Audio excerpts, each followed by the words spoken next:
le rendez-vous des glandules, là, ou quoi? 2,21 gigawatts. Vous aimez le cinéma? Une seule émission comptera pour vous. Le Late Show. Et c'est maintenant. Bonsoir à tous et à toutes et bienvenue dans le Late Show, votre rendez-vous 100% pop culture de l'internet français. Bonsoir les glandus. Bonsoir. Comment ça va les amis? J'espère que vous allez bien dans le studio et aussi derrière vos écouteurs si vous nous écoutez. Au programme donc de cette émission, il y a plein de choses à dire. Mais avant, petite présentation de l'équipe de ce soir, nous avons Lucas. Bonsoir Lucas. Bonsoir. Nous avons Gary. Bonsoir Gary. Bonsoir à tous. Et nous avons Ekichi. Bonsoir Ekichi. Bonsoir. Et nous avons une nouvelle recrue, les amis. Momé, bon, pour se présenter. Bonsoir. Bonsoir Dimitri. Tu te présenteras un petit peu plus tard ou tu veux te présenter un petit peu maintenant? Tu fais un peu de voix off, c'est pour ça aussi. Tu t'intéresses au cinéma? Oui, c'est ça. C'est ça les deux.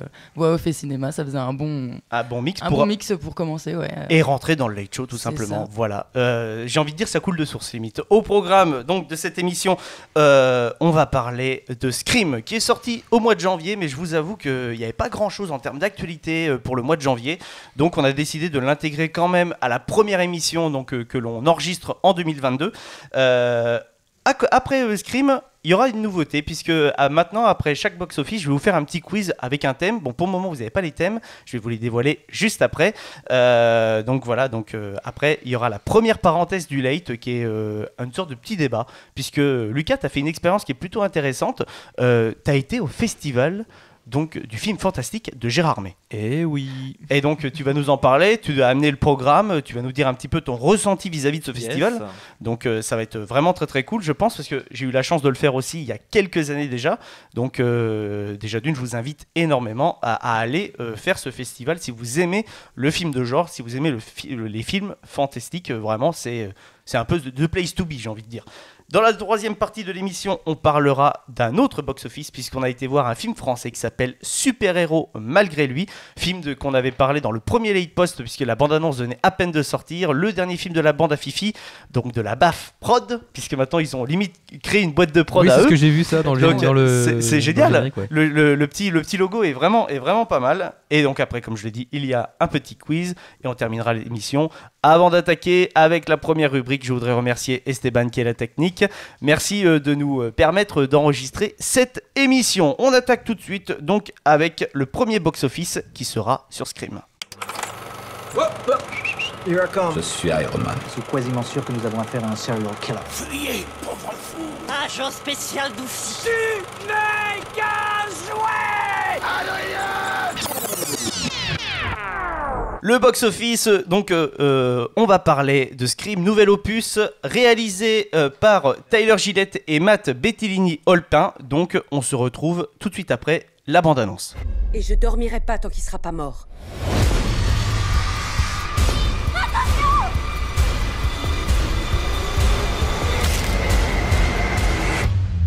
Bonsoir, Sidney.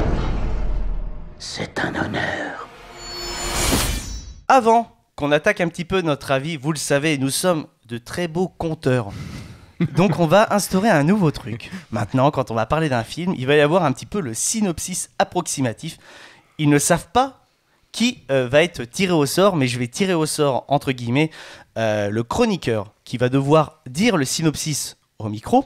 Bien entendu, si vous avez fait un film pendant l'émission, votre nom est retiré pour le prochain box-office, comme ça vous ne pourrez pas tomber 2 fois de suite dessus.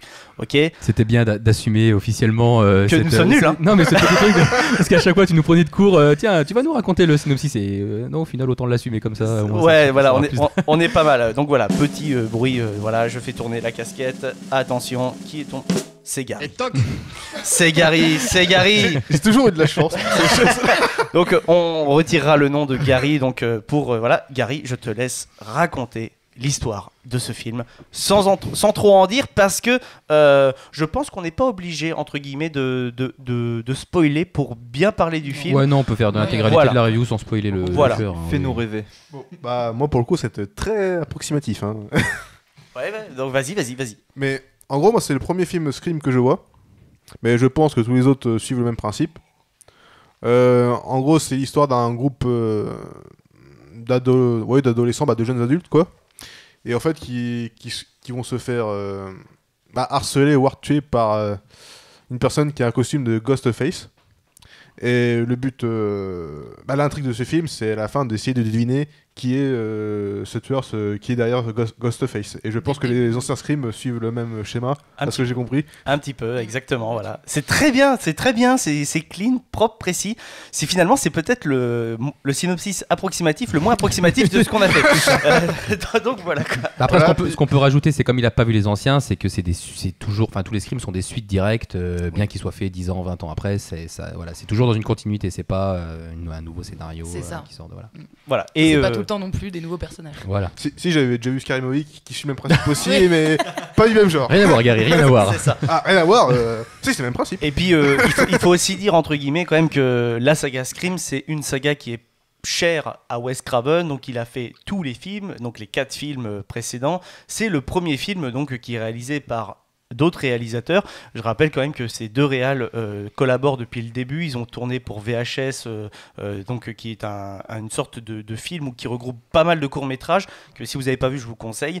Et surtout, ils ont réalisé dernièrement le Ready or Not ou Wedding Nightmare que nous on a traduit en français, qui est sorti en 2019, qui avait fait quand même pas mal de bruit sur la scène du film d'horreur à l'époque. Voilà, Lucas, je sais pas si toi qui bosses en tout cas dans un cinéma, est-ce que tu te souviens un petit peu s'il y avait eu de l'engouement pour Wedding Nightmare à l'époque? Parce que c'est vrai que les films d'horreur attirent quand même pas mal de monde quand même au cinéma. Ouais, il n'y en avait pas plus que ça. Hein. Pas plus que ça ouais, non. Après, c'est sorti pendant l'année du coup du... 2019. Ah, donc, tu vois, mais ouais, je crois qu'il a eu quand même une distribution un peu particulière. Non, mais c'est vrai, parce que c'est fin 2019, peut-être début 2020, et c'était quand même très... galère, ouais. C'était quand même très compliqué. Voilà. Qui veut commencer pour donner son avis sur cet opus? Ekichi? Alors moi, j'ai apprécié le film, hein. Je suis quand même un bon public de ce genre de contenu. J'aime bien Scream. Et puis on a tous porté le costume de Ghostface quand on était ado. J'imagine, au moins une fois. C'est normal, on avait pas même le sang qui passait dedans avec une pression. Voilà, exact, on avait que ça comme déguisement à l'époque. Ouais, c'est un des rares films, on va dire. Je le considère même pas comme un film d'horreur personnellement, moi. Je le considère plus comme un trailer épouvante. Enfin, non, même pas ce qu'épouvante, c'est dit. Ouais, mais j'aime bien parce que je suis très peu client de films d'horreur en général et j'ai bien aimé. La réalisation est bien.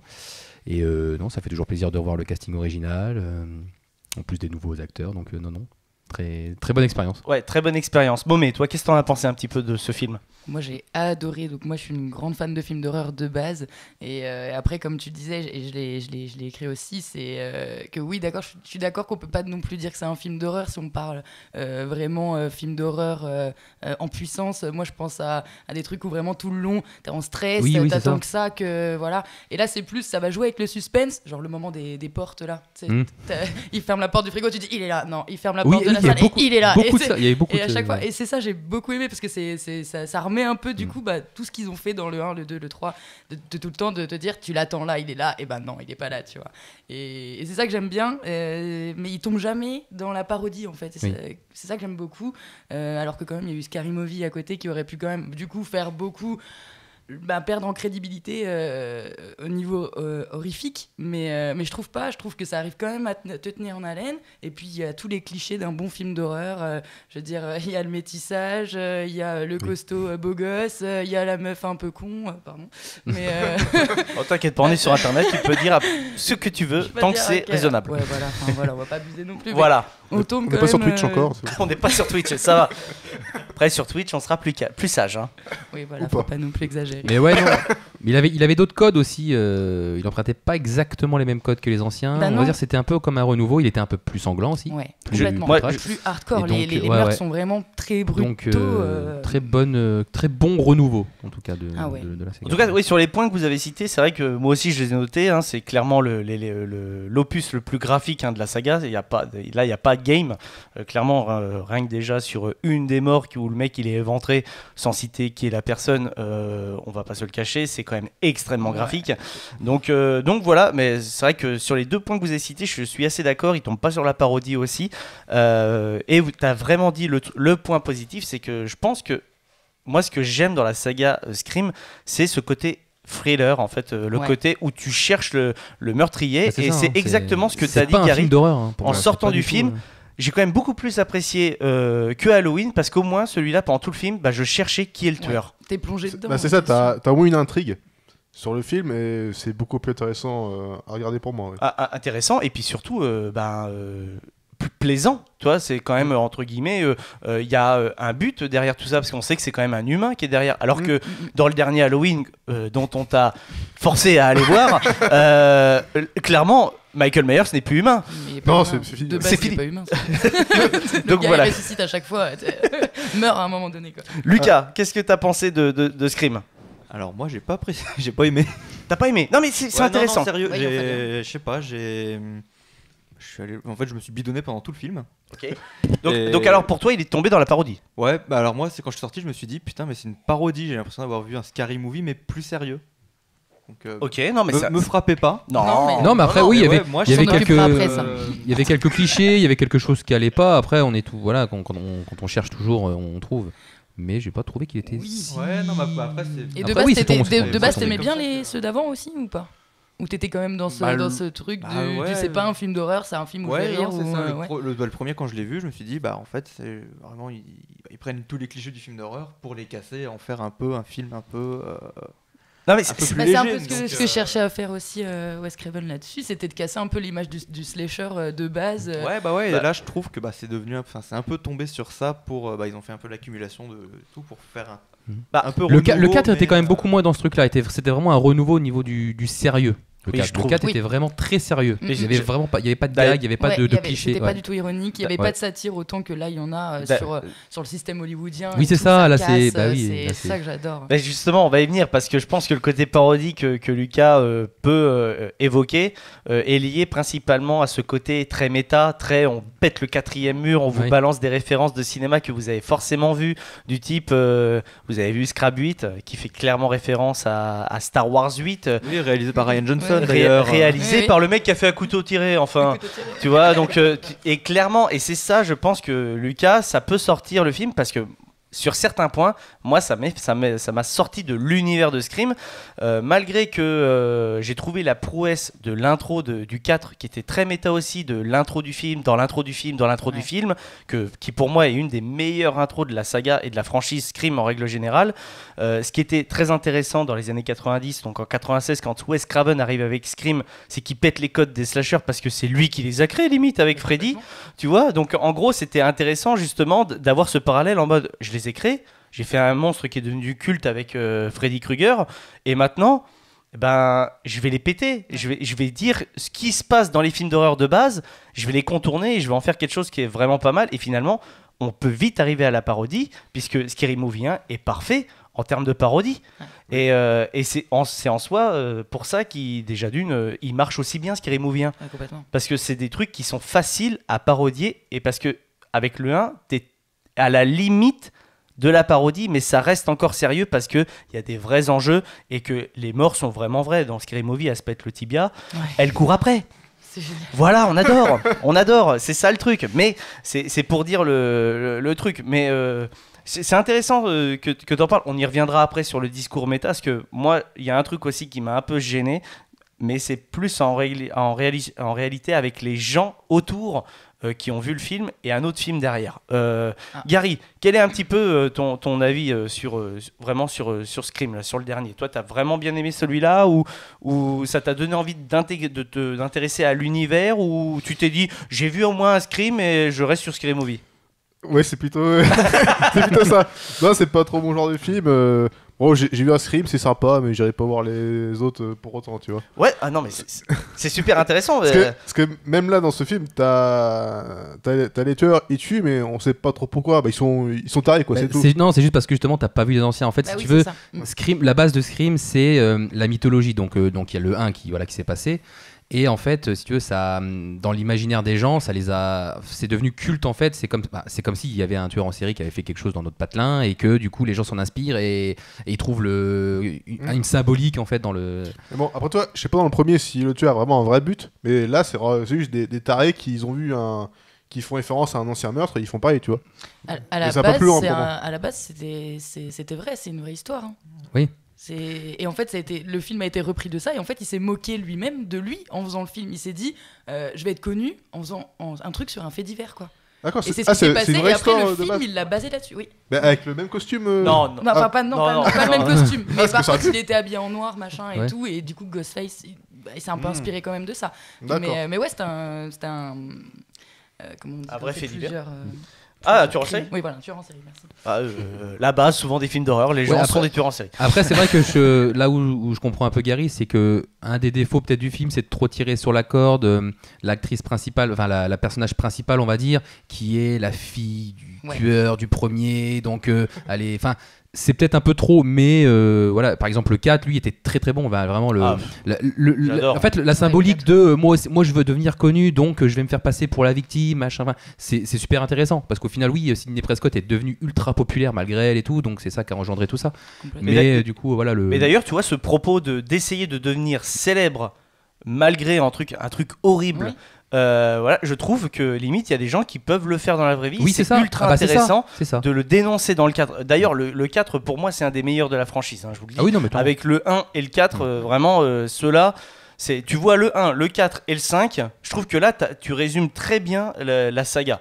En tout cas la saga Scream, t'es pas obligé de mater les 5 films pour moi, surtout le 3 t'es pas obligé, non, à le part 3, pour vraiment certains caméos, genre par exemple le caméo de l'actrice qui joue Leia de Star Wars, qui joue dedans, je sais, Carrie Fisher, qui fait ce fameux caméo où elle est une productrice, etc. Ils vont la voir et ils lui demandent attendez, vous ressemblez pas à la meuf qui joue dans Star Wars? J'ai fait non, je suis désolé, j'ai pas eu le rôle, j'ai pas couché avec George Lucas. Donc tu fais oui, non, mais pour ce genre de référence, c'est vrai, mais c'est il est vrai que le 2 et le 3 sont zappables de la saga. Après, moi, pour moi, le 2, je le trouve aussi super bien dans pareil, dans l'histoire et tout. Le 3, par contre, ouais, complètement. Et j'ai trouvé pour le coup que le 3, l'histoire était très tirée par les cheveux. Oui. Alors que dans oui. le reste des opus, je trouve ça crédible. Tu C'est vois, vrai. ça me Non, mais choque tout à moins, fait, en fait. ouais. Même dans le 5, tu vois, ça me choque pas trop que ce Oui, soit non. la fille du... Parce qu'en plus, ce que j'aime bien, c'est son côté du coup psychopathe à elle, parce que du coup, voilà, elle pète un peu des plombs, elle aussi, dans sa tête. Donc, je sais pas, j'aime bien, ça rajoute quelque chose encore. Non, c'est vrai, non, mais il y avait un propos, voilà, que les autres, que le 2 ou 3 par exemple n'avaient pas. Oui, non. C'est clair. Après, en propos qui a été soulevé par Lucas, justement, c'est ce côté un peu... cassage de quatrième mur, donc ce côté méta. Et moi j'aimerais qu'on y revienne parce que j'ai l'impression que Scream il a un peu le même discours que Matrix Résurrection qui est sorti 15 jours avant.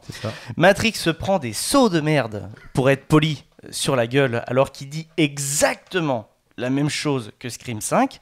Est-ce que vous trouvez ça normal que ça passe avec un Scream, ça ne passe pas avec un Matrix ? Ça, c'est vraiment la question que je me pose et que je me pose depuis que j'ai vu Scream 5. Je n'arrive pas à me dire... Dans Scream 5, ou même dans les autres Scream, il me semble qu'à certains moments, ils sont quand même dans l'analyse de certains films. Ouais. Là, du coup, surtout le 2, avec Timothy Olyphant. Hein. Et là, ils analysent aussi les films d'horreur parce qu'ils se disent alors qui va être la prochaine victime, etc. Donc, il y a peut-être plus ce côté légitime. Dans Matrix, personnellement, moi, je me suis dit qu'est-ce que ça fout là, en fait ? Qu'est-ce que ce propos vient foutre là ? Ouais, mais je trouve que dans Matrix, c'est carrément bien amené. Parce que aussi, dans Matrix, on a quand même toute une introduction qui t'explique pourquoi on va casser le quatrième mur et pourquoi ils le font. Là, franchement, dans ce Scream, les références à dire que Star Wars 8, c'est pas terrible parce que les fans le pensent pas terrible, je trouve que c'est juste pour mettre de la stricte crédibilité à Twitter, tu vois. En mode, vous avez vu ? On lit les tweets que vous mettez. En mode, vous n'êtes pas content de Star Wars 8 ? Et ben nous, on va faire une même référence, mais en l'incluant dans la saga Scrab. Stab, merci. Voilà. Scrab. J'invente. Scrab aussi, dans la glace, c'est pas le même. Hein. C'est ça. Mais je vois ce que tu veux dire, ouais. Tu vois ce que je veux dire ? Et je trouve que c'est un peu facile. Et oui, c'est dommage parce qu'ils sont sortis. Le clin d'œil était très facile. Même moi qui regarde pas Star Wars, ça se... Ah oui, non, mais en plus, il n'y a pas que ça en méta. Toi, Lucas, parce que là, t'es un des seuls, on va dire, qui a pas trop aimé Scream. Justement, ça t'a gêné ou pas devant le film ? Que ce soit autant appuyé. Non, mais pas vraiment. Mais c'est, je sais pas. C'est vraiment plus dans l'histoire et tout ça, c'est différent. Mais après, par rapport, en revenir du coup à Matrix, tout ça, je pense que c'est surtout par rapport aussi à la génération à laquelle ça s'adresse. C'est ce que j'allais dire. C'est parce comme c'est un Matrix, film sur les millennials.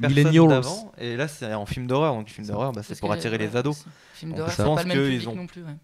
Je pense que c'est pour ça que Matrix prend plus de sauts de merde que Scrabble. Que Scrap, Scream. C'est resté, hein, les gars. C'est dans la boîte. Écoutez, un jour, vous savez Non, mais il quoi a pas tort. On a le prochain coup qu'on a à un comédien de doublage. Je lui demande de faire une fausse bande-annonce pour Scrab. C'est dit. On fait une fausse bande-annonce. Esteban, t'es chaud, hein, on va faire ça. Hein. Il acquiesce de la tête. Mais non, mais il a pas tort parce que du coup, voilà, il arrive dans les années 2020, donc il arrive peut-être là où une génération n'a pas vu les premiers Scream, donc ils sont peut-être plus dans ce côté critique que nous on l'était quand on avait 15-20 ans, tu vois. Parce que pour vous, des jeunes ne peuvent pas aller voir Matrix 4. C'est pas possible. Non, je parle de Scream là. Ouais, non, mais justement, là tu parles de Scream en mode ils ont pas vu les anciens, donc ils vont aller voir celui-là et puis ils vont commencer la saga avec celui-là. Ou pas, mais ils peuvent très bien apprécier Mais après c'est comme ça que ça... oui. Ouais, pour moi, c'est comme ça que ça se Je pense qu'il a été pensé comme ça. D'accord. Et pour vous, donc, Matrix ne peut pas attirer un public jeune. Dès qu'on dit Matrix, forcément, c'est notre génération à nous. Pas forcément. Il faut que le mec ait un grand frère. Il faut qu'il ait vu. Ouais, c'est ça. En fait, c'est vraiment. bête. Hein. Il faut qu'il ait vu les films ou qu'il ait, une influence, un père, un frère qui lui a dit, bah tiens, le film l'intéresse, bah regarde la saga d'avant, ou alors peut-être qu'il va la regarder après du coup. Mais après, il peut être apprécié comme ça, mais. Ouais, non. Puis après, je pense que c'est aussi le genre de Matrix, c'est le genre de film qui attire moins les jeunes comparé aux films d'horreur. Là Aussi, où on oui. vit aujourd'hui dans une époque où tous les ados, dès qu'ils peuvent, ils vont se faire peur entre guillemets au cinéma. Non, bah clairement oui. Ouais. Non, mais c'est intéressant. Pas forcément l'idée de dire bah tiens, on va aller voir Matrix. Donc je pense que ça joue aussi sur ça.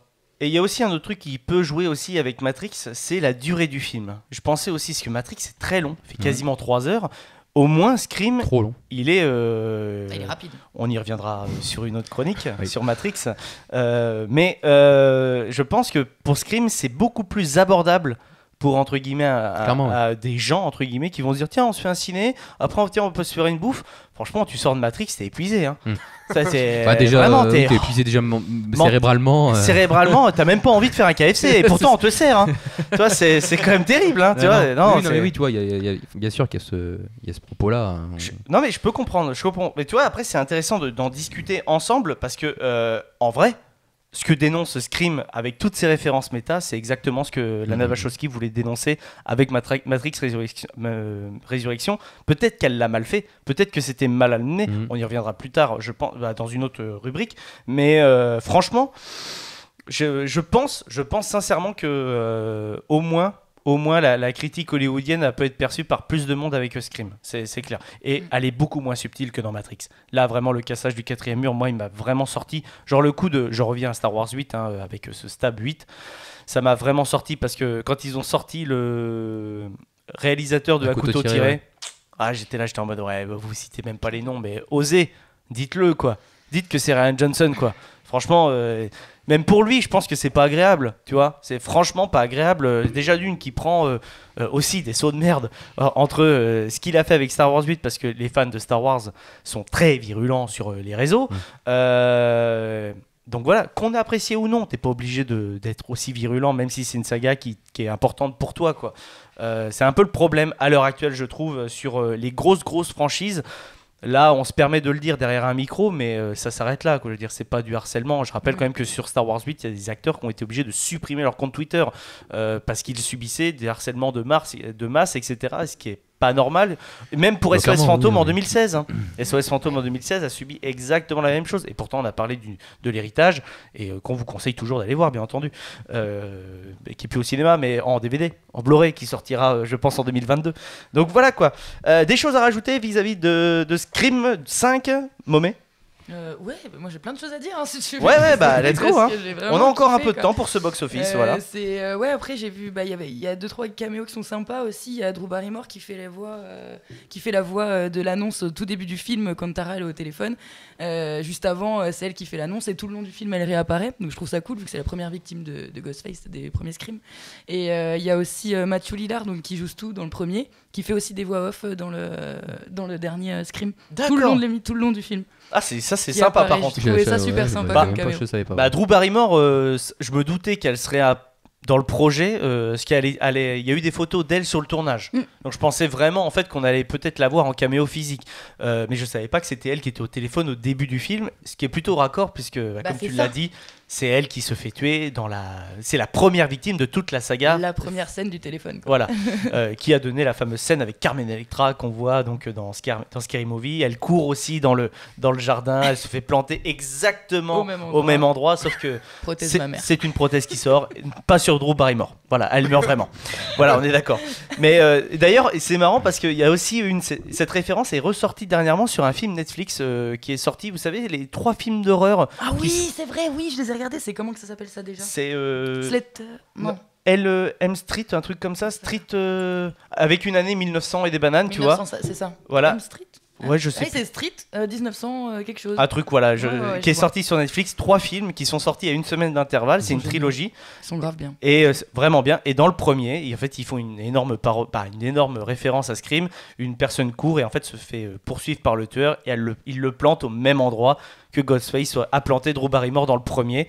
Et c'est marrant parce qu'on en discutait et les gens quand ils ont vu cette référence, maintenant ils mettent le même de Rick Dalton qu'on a dans le générique, le truc comme ça quoi. Et ils mettent ce même là à chaque fois qu'il y a une référence. Et d'ailleurs sur la série Boba Fett pour l'épisode 5, j'ai vu une vidéo qui montre tous les références etc. Et tu le vois faire hop hop hop hop hop hop s'il y en a trop tu vois. Et voilà quoi, non, c'est vraiment trop cool. D'autres anecdotes vis-à-vis de Scream 5? Parce que je sais qu'elle a vraiment potassé sur le film, donc parce que vraiment j'ai adoré. On sent la passion. Et en plus, elle aime vraiment les films d'horreur de base. D'ailleurs, vu que c'est ta première émission, est-ce que tu peux nous dire un petit peu ton classique en film d'horreur? Quel est ton film d'horreur préféré? Bien sûr. On est pile dans le propos là. Écoutez, arrêtez, on va avoir des problèmes avec Paramount. Donc voilà. Donc oui, alors quel est ton film d'horreur préféré? Je vais peut-être étonner. Moi j'adore La Maison de Cire. J'aime beaucoup aussi. Génial. Voilà, c'est un de mes classiques dans mes top 3 avec les Scream quoi. J'aime beaucoup. Et comme je disais au début, je suis très peu friand de films d'horreur, mais La Maison de Cire il est prenant celui-là. L'histoire. Oui, c'est ça en fait. C'est l'originalité du truc, c'est le T'as pas suspense, un ce qui dégage, autre film etc. qui pourrait ressembler à celui-là en fait. C'est ça que j'aime beaucoup. Moi j'aime bien ce film parce que Paris Hilton elle se fait tuer d'une façon en plus. C'est ce que j'allais dire, mais c'est génial. En mode javelot, le gars il est trop fort. Entre les deux yeux. Incroyable. Non, c'est un très bon film, La Maison de Cire. Donc ça serait un peu celui-là, ton classique. Ouais, c'est mon classique. Ouais, parce qu'en plus je le trouve pour le coup terrifiant quoi. Moi perso, il a hanté mes nuits quand je le regardais. Je le faisais regarder à mon petit frère aussi pour qu'il flippe. Enfin voilà, c'est la bonne ambiance. C'est sympa moi comme ça. Je l'ai traumatisé avec Halloween aussi le pauvre. La bonne ambiance. Gary en pleure encore la nuit. Hein. Il voit le néon rentrer dans la gorge. Ça en a traumatisé plus d'un. Non, mais là où il y a un vrai délire, c'est qu'en plus, les personnages de Cire, il y a des gens qui en ont peur de ça, de tout ce qui est mascotte, tout ce qui est un peu statue réaliste. Donc ça joue aussi avec ça. Donc, moi je suis terrifié. Hein. Moi les marionnettes, tout ça me. Mais tu me mets devant la poupée du tournage de Annabelle dans la même pièce, je m'en vais. Bon, ça va, moi ça. Ah non, mais vraiment. Ah ouais, vraiment. Non, mais là, c'est le côté réalisme, vraiment, du. Ouais, je comprends le côté réalisme, tu vois, c'est sûr que je me dis, oh tiens, si on allait au musée Grévin, tu vois. Non, c'est pas un truc qui me chauffe, tu vois, en vrai. Mais tout ce qui est lié aux poupées et un petit peu aux clowns, parce que bon, j'ai regardé le vieux Hit de l'époque, hein, donc il m'a traumatisé ce film étant gamin, et je l'ai revu étant, entre guillemets, un peu plus vieux. Qu'est-ce qu'il est naze. Heureusement qu'il a été refait par Andy Muschietti parce que waouh, ça a pris un coup de vieux et je me suis dit j'ai eu peur devant ce film. Qu'est-ce qu'on est bête quand même quand on est un peu gamin. Et après tu te dis bon, j'ai aimé Space James aussi, donc voilà, c'est la contrebalance quand on est gamin des fois, voilà quoi. Je vais vous poser la question aussi, un classique. Bon, Gary, on sait que t'es pas trop film d'horreur, donc Scary Movie, tu vas nous le dire. Ou Hellboy, tu nous avais sorti Hellboy pour bien faire une bonne soirée Halloween. Oui, c'est vrai, Hellboy, ou même Supernatural en série. Ah, Supernatural, exact. Mais un film d'horreur préféré, que j'adore, c'est les Conjuring par contre. Ah oui, ok. C'est un peu une tradition aussi parce qu'on les regarde ensemble. On a, franchement. Maté, pour vous qui est dans mais un jour si je peux je filmerai ces réactions parce que il y a une réaction qui est mythique, vous savez, dans la fameuse scène dans Conjuring, ils viennent d'arriver à la maison, elle étend son linge, elle dépose le filet et au bout d'un moment il y a un coup de vent, le linge s'en va et ça forme une forme. On a été obligé de faire pause, il s'est levé il s'est levé vraiment en mode qu'est-ce qui s'est passé ici. Il s'est levé, on a fait faut pause. faire des live réac un jour. Mais ça serait énorme. J'adore ces films, mais je peux plus les regarder tout seul, c'est pas possible. Mais t'aimes bien ces films, voilà. Oui, j'aime bien, parce que j'ai vraiment peur pour le coup parfois. Mais qui regarde des films d'horreur tout seul? Je pose la question. Moi. Putain. Moi j'avoue moi, que toutes les personnes avec qui je suis n'aiment pas ça non plus, donc je me force un peu. J'avoue quand même que je suis un peu pareil, tu sais, les vieux classiques, genre un bon vieux Jason, tu vois, je me mets un petit popcorn, tu vois. Ah oui, ça oui, là, non, je suis oui. tout seul, là, je En suis fait, quand bien. ils sont suffisamment Voilà. vieux, oui, non, ouais. Tu vois, Oui, mais c'est après, vrai, par ouais. contre, c'est vrai qu'au cinéma, j'ai pas le réflexe de dire tiens, je vais aller au ciné, ouais, non, au ciné, je je vais peux y pas. aller tout seul. C'est vrai que j'aime bien y aller en compagnie, même Oui, si bah, je c'est sais plus- d'avance c'est que plus le film va amu- être naze. C'est plus amusant. J'aime bien, c'est gratuit. Bien entendu, les avantages, hein, travailler T'as dans un plusieurs cinéma. places. Donc, Lucas, toi, un classique de film d'horreur. Evil Dead 2. Evil Dead 2. Donc là, on est sur Yes. quelque chose de très graphique, hein, très très gore, et puis complètement what the fuck. Ah, ça me rémit dans mon cœur. C'est pour ça qu'il va souvent aux soirées Panique, donc Panique de cinéma, c'est ça Panique le cinéma Panique Cinéma. Ouais, c'est ça. Donc parce qu'ils sont ultra fans de Sam Raimi, voilà. Et on a eu la chance de voir Jusqu'en Enfer, donc qui était très très bien, très très bien de le revoir au cinéma en pellicule. Et toi, Ikichi, ton Moi, classique un film d'horreur classique. que j'aime bien, que j'ai bien aimé, c'est Sinister. Ouais. Ouf aussi, ouais. Ah oui, Je trouve qu'il sort du lot. Et voilà, comme je disais, je le redis, là, les films d'horreur, je trouve qu'à chaque fois, ça se ressemble souvent. C'est. Voilà, j'ai du mal. En fait, c'est pas le côté j'ai peur, parce qu'en fait, honnêtement, justement, je m'ennuie souvent même devant un film d'horreur. Mais The Sinister, c'est Sinister ou The Sinister The Sinister. Sinister. Non, était très bon le scénario et il y avait un délire. Il est génial, Ouais. le film aussi. Et bah, l'histoire, elle est ouf. Ouais, voilà, c'est ça. Et c'est Kichi va être content puisque Scott Derrickson a été viré de Doctor Strange 2 pour laisser la place à Sam Raimi. Tout se raccorde, les amis, dans le Late Show. Hein. Il sort donc un film cette année de film d'horreur qui s'appelle Black Phone. D'accord. Voilà, donc on aura peut-être l'occasion d'en parler et c'est le retour donc avec Ethan Hawke. Yes. Voilà, donc qui sera derrière. L'affiche est effrayante. Ce masque qu'il a, Ethan Hawke, elle me fait des frissons dans le dos. Voilà. Eh ben, écoutez les amis, je pense qu'on a assez parlé de Scream. Voilà. Donc pour conclure, c'est un film qu'on vous conseille d'acheter parce que là, je pense qu'il n'est plus au cinéma, ou alors on est sur les derniers jours entre guillemets. Ouais, Parce qu'on enregistre le 12 février 2022 pour vous dire. Donc là, on est sur les derniers jours où il sera encore en salle, je pense. Donc n'hésitez pas, en tout cas, à le regarder quand il sera disponible sur les plateformes de VOD ou à l'acheter en Blu-ray si vous êtes fan, bien entendu, de la saga et que vous avez les autres opus. Voilà. Juste un petit truc pour, si ça t'embête Oui. pas pour Ah non. finir. Je voulais juste te dire que du coup, il y a déjà le 6 qui est annoncé de Scream. Oui, j'ai vu ça Voilà. aussi. Ouais. Exactement. Pour Par les mêmes 2023, réals. du coup. Ouais. Par les mêmes Même réal, réalisateurs. ouais. C'est ouf quand même Aussi vite. Ouais, aussi vite. Ils Ils ont même relancent pas le attendu truc. la hype en fait. Ça, mais- c'est ça en fait aussi. C'est vraiment, il y a le truc de le flambeau, il est redonné et on repart en fait. On repart avec une nouvelle génération. on repart. Ouais. Il y a pas mal de références aux années 90 en mode ouais, c'est has-been, Bah ouais. ce qu'on Après, faisait avant. sans vraiment spoiler, il y a quand même beaucoup de personnes qui du coup ne meurent pas. Donc, est-ce qu'ils vont réutiliser, toi, comme tu disais, il y a un nouveau casting, est-ce qu'ils vont réutiliser les mêmes personnages et recréer une team Mais là, voilà. on part clairement avec une Tara qui va remplacer Sydney pour moi. Oui, peut-être. Je suis assez d'accord. hein. Ou Tara ou sa sœur. Tara, c'est la Ah première. oui, c'est sa sœur, pardon. Sa c'est sœur, Sam, ouais, du coup, c'est ça, Sam. Sam. Peut-être, non, oui, effectivement, oui, il y a peut-être un délire. Bah oui, du coup, oui, parce que avec l'identité du tueur, effectivement, peut-être qu'elle va devenir, du coup, célèbre, etc. Donc. Ou une psychopathe. Et Ou voilà, et on ouais. sait Il y a- pas, il y a- c'est ça il y a- que j'adore. il y a un délire, Tiens, voilà, il y a un c'est délire la à faire. suite, là, Voilà, c'est vrai. j'en attends beaucoup, je pense. Eh ben ok. Eh ben on va passer tout de suite à ce petit quiz qui va détendre l'atmosphère. Ça va durer quelques minutes, les amis. Le thème, c'est très simple. Je me suis dit, on va faire un quiz sur les films d'horreur. Voilà. Donc, première question. Quel est le créateur original de la saga Scream? Et citez-moi un autre film qu'il a réalisé. On en a parlé. Je l'ai dit le nom, en plus. Wes Craven. Bien joué. C'est bien Wes Craven qui a réalisé donc, tous les autres Scream, du 1 au 4. Cite-moi un autre film, Lucas. Les Griffes de la Nuit. Voilà, donc c'est ça, Les Griffes de la Nuit. Ou alors j'avais en tête La Colline à des yeux, l'original et non pas le remake oui. de Alexandre Aja. Un frère d'ailleurs, un pote. Ah, c'est vrai.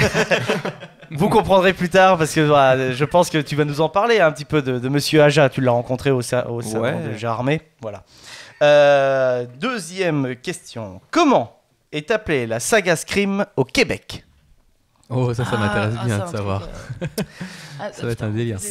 C'est intéressant ça. Esteban acquiesce. Est-ce que tu le sais? Oh, il le sait. La mais il tête ne du dit rien. fantôme. Non. Est-ce que vous avez traduit mot par mot ou... Alors, ils ont l'habitude de faire ça, mais là, ce n'est pas du mot à mot. Mais Ok. c'est intéressant que tu partes là-dessus. Mais ils ont vraiment l'habitude de faire ça. Parce que sinon il serait appelé Cri 1, tu vois. Cri 1. Non, ce n'est pas cri. Mais on n'est pas loin d'un délire comme ça. Ce n'est pas cri. Tac, tac, tac. Le cri de la nuit. Non plus. Non. Oui, c'est hurlement. Non, c'est pas ça. Parce que le son de Scream c'est un cri en fait à la base aussi, donc ils sont peut-être aussi. Alors oui, mais non. Ouais. C'est pas du tout dans un délire, D'accord. justement. Partez sur le principe de la peur. Qu'est-ce que ça peut générer, une peur? Avec, voilà. Parce que... Se pisser dessus. Non, mais c'est pas du tout québécois, ça. Je crois que c'était Gary qui avait dit ça. C'est un nom précis. C'est un nom, un mot. Bon, si vous ne l'avez pas, je vais vous le dire. Hein. Angoisse. C'est un délire like that. Mais c'est pas ça. On est là-dedans. On est carrément Le là. pire, c'est que j'ai vu il y a pas longtemps, mais je me Et rappelle moi aussi, plus je l'ai que vu, je regardais j'ai- les titres à la On peut con, te genre sortir les tous les bagnoles noms. pour C'est Cars. pas Mais On peut te sortir tous les synonymes quoi en fait. Ouais, non, mais... je pense- Épouvante. Non, c'est pas épouvant. Effrayant. Non plus. Bon, allez, je vous le dis. Ouais. Ça s'appelle Frisson Ah au oui. Québec. Ah d'accord. La saga Frisson. Et D'accord. So, c'est décadence. Réellement? So, c'est décadence. Ah non, sérieux. Bah, c'est plus de la décadence là, les gars. C'est de la décapitation, ça C'est ça, s'appelle. là, c'est terrible, c'est terrible. Oh la vache. Alors, là, on va changer un petit peu. Et donc, je vais vous citer 3 films. Et vous allez me dire si ces 3 films sont inspirés d'une histoire vraie. Chucky, Conjuring et L'Exorciste. C'est le 3 ou rien. Bah, Comme vous voulez. Je dirais les deux derniers, oui, mais Chucky, Ouais. est-ce qu'il y a Ok. une histoire vraie? Ouais, je Ça me dirais paraîtrait. ça me paraît- bah, après, pourquoi pas? Mais oui, non, mais les deux derniers, oui. il me Bon, semble. les 2 derniers, oui. Oui. J'ai même l'anecdote qui est liée à l'exorciste parce que bon, les Conjuring, on sait que c'est des faits qui sont liés au dossier Warren, Warren, donc ouais. voilà, c'est même dit dans le titre, hein, voilà, Ouais. Conjuring, les dossiers de Warren.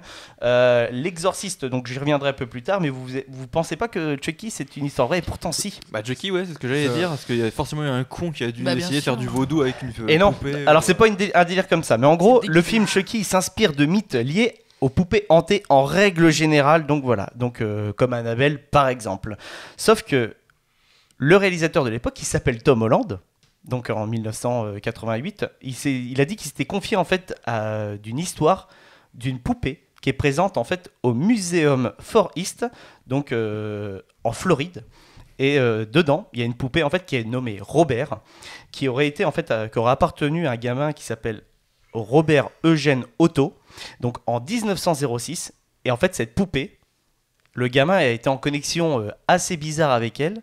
Il arrivait à la faire parler avec une voix d'adulte, vraiment. J'ai des frissons. Et, et en gros, donc, il a fait des choses pas très bien en accusant comme quoi que c'était la poupée qui avait dit ouais, c'est elle qui m'a dit de le faire, donc frapper des camarades, etc. Il a même effrayé une personne donc, qui est passée en fait dans le couloir avec la poupée.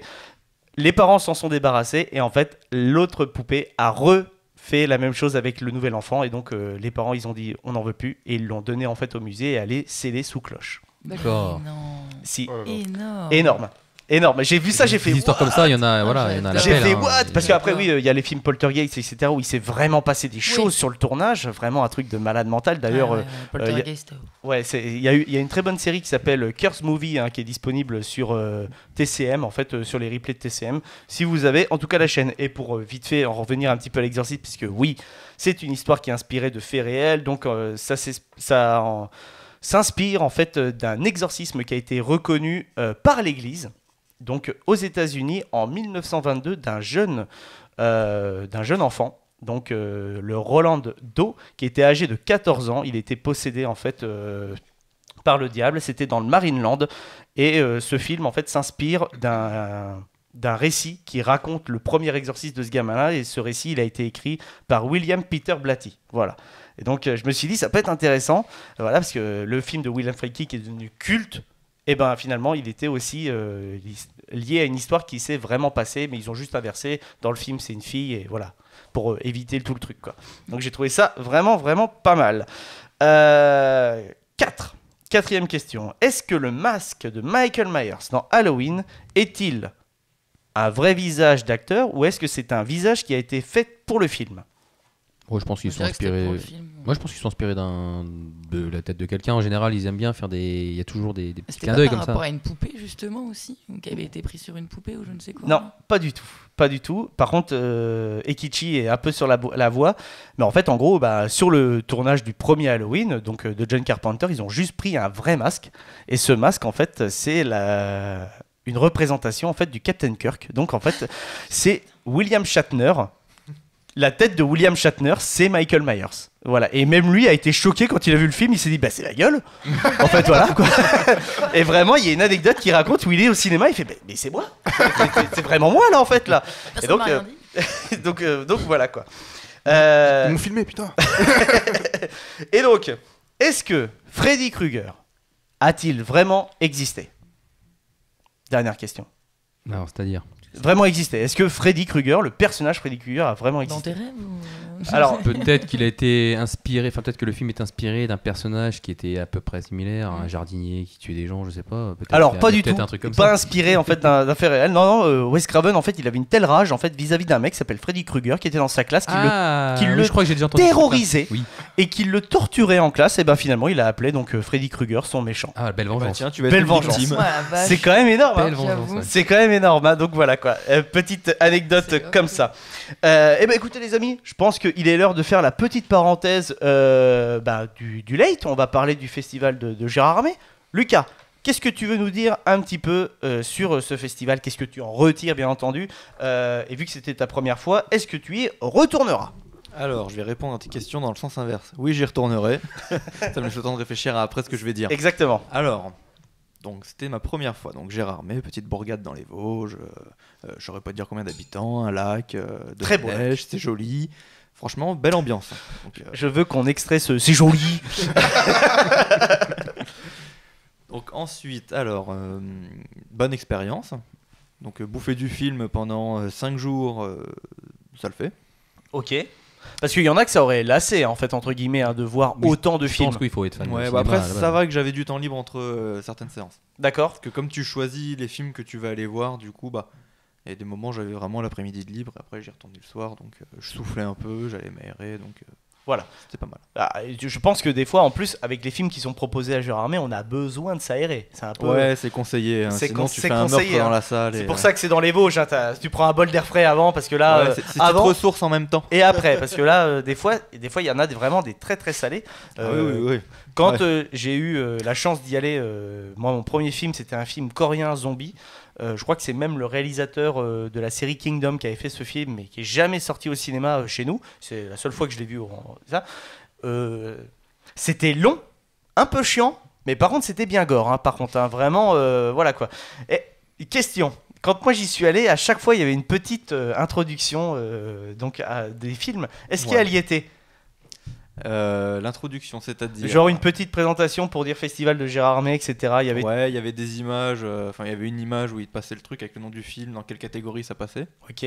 Après, ça passait sur un petit logo avec plusieurs créatures. Donc, de mémoire, il y avait la créature du marais, un loup-garou, un zombie et je sais plus. Et est-ce qu'à chaque fois qu'il y avait une créature. Voilà. Oui. Elle y est encore. Si à chaque fois que ambiance. le loup-garou arrive, en fait, à chaque fois ils font le aouh. En Il y a fait, eu voilà, aouh pour ça, il y a eu des glouloulouloulou pour la créature du marais. C'est ça, voilà. Ça, c'est vraiment les habitués de Gérard Armé. Une fois que ça s'est passé, par contre, tu vois marqué Festival de Gérard Armé en gros, là, ça coupe et là c'est la sorcière. Ah oui. Ah, un mec qui gueule. Voilà, ouais.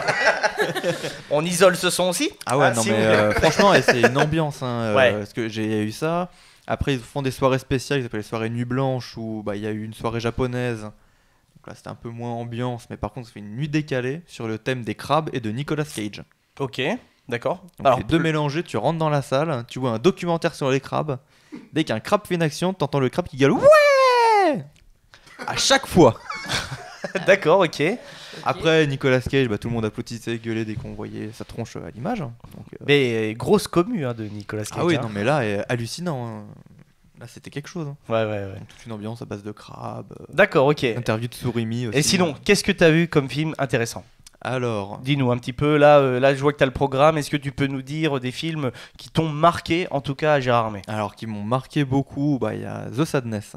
Ok, parle-nous-en un petit peu de ça. Alors, The Sadness, c'est un film taïwanais.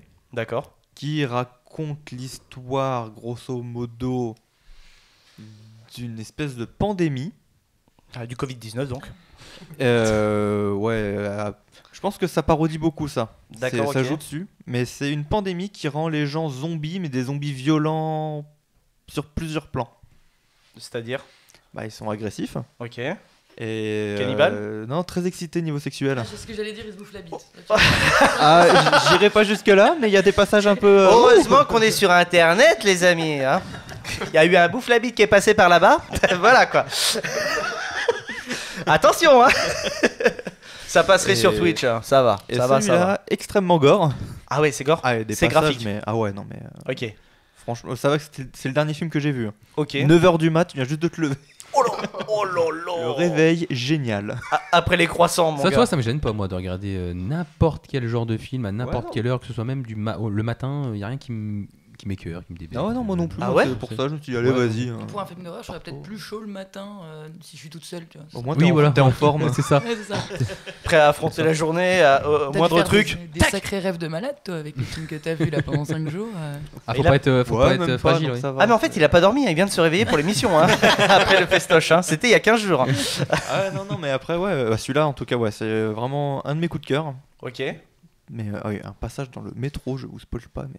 Bah je sais même pas si on pourra le voir franchement. Alors, sans te mentir. le film est programmé dans plusieurs salles en France. Ils ont annoncé une sortie. D'accord. Et donc, petite anecdote, pendant une des premières séances qui s'est passée, il y a eu des malaises. Ok. Et il y avait l'attachée de presse du coup du film qui était présente et qui a appelé le réalisateur. Et en fait, quelqu'un qui parlait avec elle lui a demandé du coup la première réaction qu'il a eue quand elle lui a dit qu'il y avait eu un malaise. Première réaction, sans déconner, il a fait yes, ça fera de la pub pour le film. Bah oui, non mais Il a normal. raison, Il a raison. Hein. Je rappelle quand même que la campagne de pub des films de Julia Ducournau qui sont très bons, malgré cela, c'était quand même aux États-Unis en mode c'est les films qu'on fait vomir au Festival de Cannes. Ouais, c'est ça. Bah ouais, Voilà, non, quoi. mais oui. Ça Donc donne envie. Ah, mais ça aurait été tellement dommage que c'est on va retirer la scène qui a fait faire le. Non, parce qu'il y a ça qui se passe, c'est bien que ton sûr. film, c'est que t'as fait l'effet escompté en fait. et que C'est- ton ah oui. film, Il Ah, peut par que contre, je être me content. demande vraiment comment est-ce qu'ils vont l'exploiter pour la salle, hein, parce que vraiment des passages. Après il y a un vrai délire quand même où il y a un problème tu sais, de Peggy en France. Ouais, hein. au niveau de la censure. Ah ouais, non, là. Mais non mais même Halloween, moins de 12 ans, Scream, moins de 16. Oui. Alors tu disais que Ah bah oui, oui. incohérent. Bah incohérent. Normal, non. Bah, il y a quand même entre guillemets moins de Parce que même- scènes oui, gore dans Scream que dans Oui. Halloween. Oui, Je mais- rappelle mais- qu'Halloween, il y a un passage avec une rampe d'escalier. Ah ouais. J'aimerais jamais qu'on me fasse ça, même mort. Franchement, je te le dis. Ah hein. ouais, même comme on disait, même Scream qui était un peu plus violent, le moins de 16, il est abusé. Ah oui, il est Ouais, abusé, complètement. clairement abusé. Parce que encore une fois, ça peut passer parodiquement. Enfin, je sais pas. Maintenant, les jeunes aussi, ils ont plus l'habitude de voir du sang, je pense aussi. Ah oui, bien entendu. largement. Qu'à l'époque aussi, quoi. Ah, bien sûr. Ouais, je rappelle qu'à l'époque, Orange Mécanique est sorti, il a été interdit dans certaines salles. Pourtant, Tu le regardes c'est maintenant. des trucs maintenant que tu pourrais regarder, tu te dis ouais, bon, c'est un film qui est un peu déjanté quoi. Ouais. C'est un film qui est un peu déjanté en 2022. Mais À l'époque. Titanic était interdit au moins de 12 aussi. Hein. Ah oui, oui. Non, mais à l'époque, mon père, quand il a été voir Orange Mécanique, des gens sortaient de la salle offusqués de l'horreur. Hein. Non, franchement, no joke. Hein. Il y a une vraie évolution de ce qui s'est passé, en tout cas de ce que les jeunes consomment. Bah, les gens consomment en règle générale. Continuons un petit peu sur Gérard May. Donc là, Sadness, t'as un autre film en tête? Bon, je sais que en plus t'as eu la chance de rencontrer Edgar Wright, mais on ne reviendra pas parce que c'est des films que t'aimes beaucoup et qu'on a. Oui, bah évidemment, les premières journées, j'ai tapé les 4 films qui passaient de lui. Hein. Voilà, normal. Et t'as eu la chance de le croiser. Et j'ai eu la chance de le croiser, oui. Voilà, un peu discuté ou pas du tout? Ah bah c'est un frère hein, aussi. Hein. T'as Je son fais des numéro, bisous, toi hein. Edgar, si tu m'entends, bisous. Hein. J'aimerais bien, imagine. Oh, ok, I love Late Show, nice, Non, mais nice. franchement, Bye les gars, bye. See you again in London. Ah ouais, non mais bah, du coup je l'ai croisé à l'arrache dans Gérard May. Après j'ai été voir sa masterclass. Donc, Ok. Vraiment des petites anecdotes sympas, hyper cool. Et après le soir j'ai été voir le film Ogre, qui est un film français. Avec Anne Girardot, je crois. Avec Anne Girardot, exactement. Ouais. Et qu'on aura le plaisir de retrouver dans Totem, je le glisse là comme ça, qui sera sur Amazon Prime le 18 février. Oui, qui sera dans La Flamme saison 2. Aussi, qui s'appelle Le Flambeau. Qui s'appelle Le Flambeau. Exactement, parodie de Koh-Lanta. Et donc, dans cette séance de Ogre, Edgar était assis de rang derrière moi. Ah oui, c'est voilà, c'est un frère, c'est un frère. Voilà. On a une anecdote comme ça aussi, mon Gary. On a une anecdote comme ça aussi. Avec Simon Astier. Exactement. Oui, bah oui. Nous allons voir. Je suis donc à l'époque, j'avais encore le fameux réseau T. si on peut dire, Twitter, je suis en contact avec Alban Lenoir, qui est un acteur qui tourne souvent donc avec la famille Astier. Et au bout d'un moment, il fait une promotion vis-à-vis en fait d'un film qui s'appelle Goal of the Dead. Et il fait une avant-première à Dijon. Je dis putain, ça serait énorme, tu sais, d'aller le voir, etc. Il me dit en plus. Et là, il répond à mon tweet. Il me dit en plus, c'est une séance unique. Il n'y en aura pas d'autres. Le film sera distribué uniquement en séance comme ça. Ah, je motive donc Gary, un autre ami qui s'appelle Erwan, qu'on a déjà parlé dans cette émission. On descend donc à Dijon, fief donc de Alban Lenoir et de Simon Astier, ils sont de là-bas. Et dans la séance, il y avait Simon Astier et il y avait Alban Lenoir et on a discuté, je sais pas, une bonne demi-heure après avec Alban Lenoir en sortie du film. Et, très très abordable, etc. quoi. C'est vraiment très très cool. Très bon souvenir, oui. Ouais, très très bon souvenir. Et le film extrêmement bien barré. J'ai préféré la première partie, qui est le début de l'invasion zombie, etc. Moins basé sur le côté, entre guillemets, what the fuck. Mais je vous le conseille. En tout cas, les 2 parties de Goal of the Dead, foncez, regardez ça. Donc voilà. Autre anecdote, avec qui est-ce que tu as pu voir aussi J'ai vu Alexandre Aja. Alexandre Aja. Réalisateur du remake de La Colline à tes yeux, Crawl, Piranha 3D. Piranha 3D. Piranha 3D. Piranha 3D.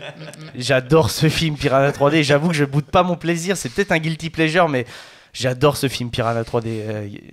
Je vais la faire à la et Arthur. Il y en a qui ont déjà vu Piranha 3D, les amis, hein, ici. Michel Larocque et Elise Moon. Gary, je pense pas que tu l'aies vu. Si, je crois que je l'ai vu. Tu l'as vu Mais il y a longtemps. Quand il est sorti, du coup. Ah ouais, ça ouais. fait un bail. Ça fait un bail. Je crois que je l'ai voir avec toi en plus. Ah non, c'est pas possible. À l'époque, je le voyais chez moi, genre chez mes parents, tout seul avec les lunettes bleues et rouges. C'est pas quand on était au lycée. Ah si, mais si, t'as raison, oui, on a été le voir au ciné. Bah au ciné, je sais pas, mais ça me dit quelque chose ce film. Piranha 3D, exact. Ouais, bah j'adore ce film, bref, très très bon. Donc Alexandre Aja, aussi un frère, je suppose. Ah oui, je lui fais des bisous. Hein. Non, faut savoir que Alexandre Aja est souvent à Gérardmer, hein, tout le temps. C'est un habitué. Et moi, l'année où j'y étais, il y avait Xavier Jans. Ouais. Donc voilà, très très bon réal aussi français de films de genre. Donc voilà. Autre chose que tu veux rajouter, mon petit Lucas, vis-à-vis du festival Gérardmer? J'ai vu Hopper et le hamster des ténèbres. Alors, séance un peu détente. Alors, séance jeune public. No joke, il y avait 5 gamins dans la salle, complet que des adultes. Ok. D'accord, ouais, non mais oui, ça me surprend pas. Après, c'était sympa. C'est un peu le délire de Gérardmer, en mode on va voir des films un peu décalés, etc. Bah, comme tu l'as dit, avec La Soirée Crabe et Nicolas Cage. Prisoner of the Ghostland. Masterclass. Ah ouais, alors justement, ce film moi je trouve que le visuel de l'affiche déjà m'intrigue énormément. Est-ce que le film est intriguant. C'est aussi barré que l'affiche, ouais. C'est Ah ouais non mais 5 premières minutes. Donc déjà tu vois un Nicolas Cage en string sumo. Ah ouais, d'accord, ouais. Ah ouais. OK. Il est prisonnier. Il le sort de sa prison, il l'emmène dans la rue principale et là, tu comprends pas pourquoi, il se bat contre des cow-boys samouraï. Ok. Ouais, il y a un scénario de ouais, Perceval. beaucoup d'infos là. Donc c'est pas ça, il castagne tout le monde. Enfin, ouais, il fait du Nicolas Cage. Du coup, le gouverneur, donc pour raconter un peu l'histoire, en fait, le gouverneur de ce bled là a sa fille qui s'est barrée et du coup il demande à ce mec là qui s'appelle Héros, pas de nom que dalle, Héros. Mais ça en est à ce niveau-là, quoi. On veut même plus lui donner de nom à Nicolas Cage quand il fait un film. C'est, viens, au pire. Regarde Willy's Wonderland qu'on a vu ensemble. Oui. Il parle même pas. Il ne parle même pas. C'est juste, il est là. Il ne parle même pas. Un film muet de Nicolas Cage. Là, il parle, hein, mais pas beaucoup. Mais il est présent. Ça en est terrible. Et donc, ce mec-là lui demande d'aller sauver sa fille. Et pour le contrôler, entre guillemets, il lui dit qu'il a 5 jours et lui file une tenue avec des bombes accrochées au niveau de son cou, un sur chaque bras, une sur chaque jambe et une sur chaque couille. Ok, d'accord. Qui a son importance. Hein. Attention. Oh non. Oh non. Ça sent l'explosion. Une couille saute. Oh non. Spoil, une couille saute. Ce passage est génial, tu vois, sa couille qui saute. Le mec, il est debout, il se demande ce qui se passe, il touche avec sa main, il regarde, il retouche un peu, puis d'un coup, il sort sa couille, il la regarde, et là, il tombe dans les pommes, et là, c'est parti. Ça me rappelle cette fameuse scène dans Ted, hein, avec la couille en or. Je rappelle, voilà quoi. Et en plus, petite référence, hein, on est à un jour du Super Bowl avec la fameuse scène du sperme de Tom Brady, c'est magnifique. Voilà, donc c'est dans le tête 2, voilà, incroyable. Et autre passage aussi mortel, il lui file les clés d'une voiture, mais une belle bagnole, genre truc de sport et tout. Enfin, il rentre dedans, il démarre à fond, il fait un dérapage, il commence à accélérer, puis d'un coup, frein à main, il s'arrête, il sort, tricycle. Mais pourquoi ? Bah, c'est un peu du what the fuck pour du Ah what ouais, the fuck, mais j'ai what the l'impression fuck à la là, quand con, même, hein, là. mais, C'est forcé, là. Ah Ouais, ouais, non, c'est un mais- peu forcé Et là, là, je il trouve. s'arrête, il voit un tricycle, il monte dessus, il jette les clés, puis il se barre. Ouais, bon, c'est un peu du forcé. C'est un peu les films, là, en ce moment, qu'il fait Nicolas Cage, je trouve. Il se cantonne un peu à des trucs Ouais, je qui pense le qu'il mettent doit pas. avoir besoin de thunes un peu. Ouais, non, mais il a toujours eu besoin de thunes, surtout depuis ces divers contrôles fiscaux après Benjamin Gates 2. Je rappelle, c'est d'ailleurs pour ça qu'il a été écarté de la série Benjamin Gates. Ah ouais. Ouais, ouais, clairement. Hein, Disney ne veut même plus travailler avec lui. C'est très très Moi, dommage. je me demandais pourquoi j'avais vu ça. mais Ouais, je me demandais pourquoi il bah avait non, été écarté il comme est ça. mal vu des gros studios. C'est pour ça qu'il fait beaucoup de films entre guillemets type studio Nanar. indépendant, Des nanar, nanars. etc. Par contre, cette année, il y a quand même un film où il va jouer son propre rôle dans un film, et Oui. ça peut être très très intéressant parce que ça va même, je pense, dénoncer justement toute cette période-là de sa vie où il a fait des films pour faire des films pour avoir de l'argent et uniquement. Et ça vraiment ce Ah, et film, encore, c'est un truc où il joue Nicolas Cage. c'est un peu la JCVD aussi. Ouais, et c'est un truc par rapport au fait qu'il faut qu'il vienne en aide à un mec qui bosse dans la mafia, qui est fan de Nicolas Cage. Enfin, ça a l'air d'être un truc nawak quand même. Ouais, Donc, ouais. Mais ça a l'air un peu plus cohérent quand même parce que JCVD ça se tenait quand même si Ouais. c'était Jean-Claude Van Ah bah Damme oui, oui. qui finalement allait subir une aventure de Jean-Claude Van Damme, tu vois, des personnages incarnés Ah ouais, mais je par pense que Jean-Claude ça va Van être Damme. ça, hein, Donc voilà quoi. Autre chose à rajouter pour Gérard May, sinon c'était pas trop mal. Ah, c'était Donc tu y cool, retourneras. Ouais, j'y retournerai avec plaisir. Ok. Bon film, j'ai croisé des concurrents. Ah bah oui. Des bisous à eux. Bah, des bisous à Pardon le cinéma, parce que tu as croisé Victor. Indepanda, donc Victor. Indepanda et Thomas Combré, du coup, c'est l'acolyte de Davy Mourier sur ses Bad News. Ok, voilà, et ben impeccable. Donc voilà, et ben merci Lucas pour cette petite parenthèse Avec sur plaisir. ce festival dans les Vosges qui sera l'année prochaine de nouveau renouvelé, je suppose. Donc voilà, on va passer tout de suite à la troisième et dernière partie de l'émission. Ça va très très vite cette émission avec un nouveau box-office, mais là on va parler de super-héros. Je suis Iron Man. Je suis quasiment sûr que nous avons affaire à un serial killer. Fuyez, pauvre fou. Agent spécial d'Oufsi. Tu n'es qu'un jouet. Et donc, on va commencer ce nouveau box-office pour parler du dernier film de Philippe Lachaud qui s'appelle Super-héros malgré lui. Extrait. Batman, c'est moi. Le premier super-héros français.